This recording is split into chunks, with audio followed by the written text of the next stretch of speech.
Hello, this is the story of Thomas Goes Fishing. Thomas's branch line had a station by a river. As he rumbled over the bridge, he would see people fishing.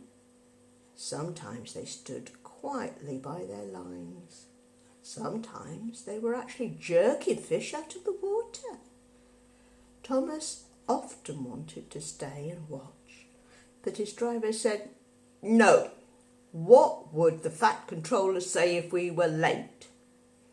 Thomas thought it would be lovely to stop by the river. "I should like to go fishing," he said to himself longingly.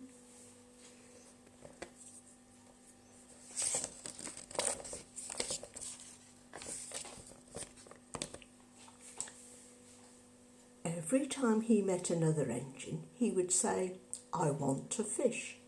They all answered, "Engines don't go fishing."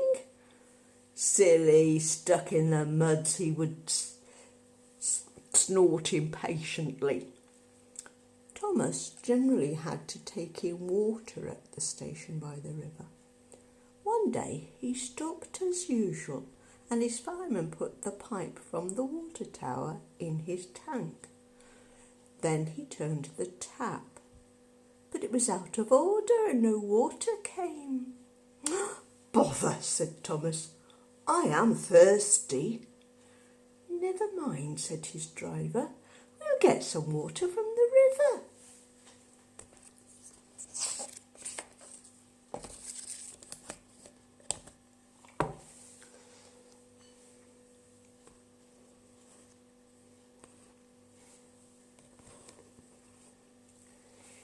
They found a bucket and some rope and went to the bridge. Then the driver let the bucket down to the water. The bucket was old and had 5 holes, so they had to fill it, pull it up and empty it into Thomas's tank as quickly as they could. "There's a hole in my bucket, dear Liza," sang the fireman. "Never mind about Liza," said the driver.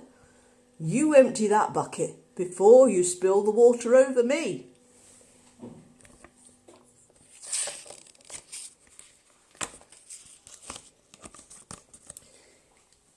They finished at last.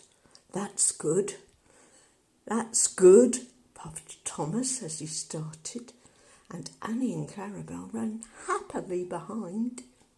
They puffed along the valley and were in the tunnel when Thomas began to feel a pain in his boiler, while the steam hissed from his safety valve in an alarming way. "There's too much steam," said the driver, and his fireman opened the tap in the feed pipe to let more water into the boiler. But none came. "Oh dear," groaned Thomas, I'm going to burst.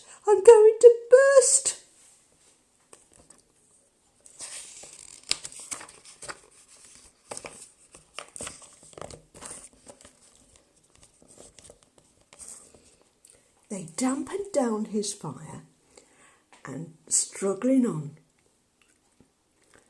I've got such a pain, Thomas hissed. Just outside the last station they stopped, uncoupled Annie and Clarabel, and ran Thomas, who was still hissing fit to burst, on a siding right out of the way.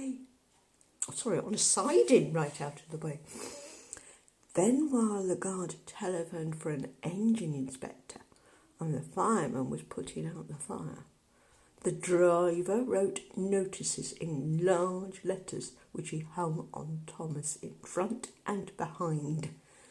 "Danger! Keep away!"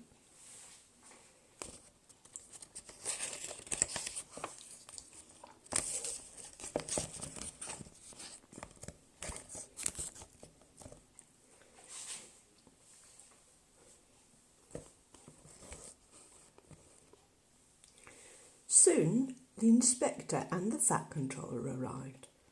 "Cheer up, Thomas," they said. "We'll soon put you right."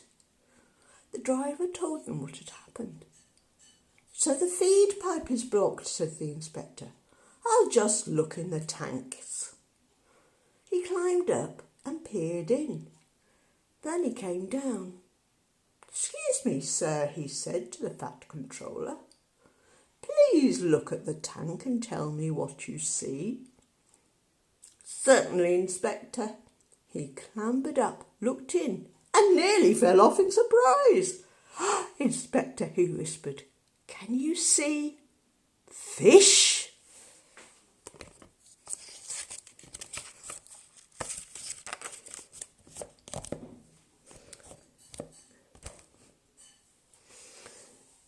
Gracious goodness me, said the fat controller. How did the fish get there, driver? Thomas's fat driver scratched his head. We must have fished them out from the river, and he told them about the bucket. The fat controller laughed. Well, Thomas, so you and your driver have been fishing, but fish don't suit you, and we must get them out. So the driver and the fireman fetched rods and nets, and they all took turns at fishing in Thomas's tank, while the fat controller told them how to do it.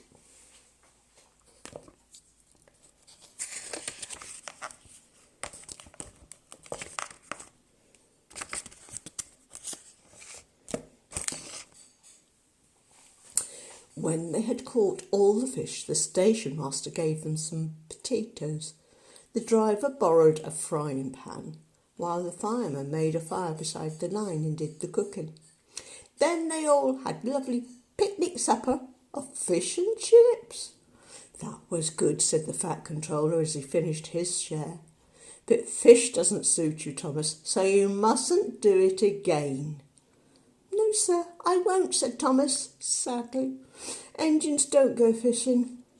It's way too uncomfortable.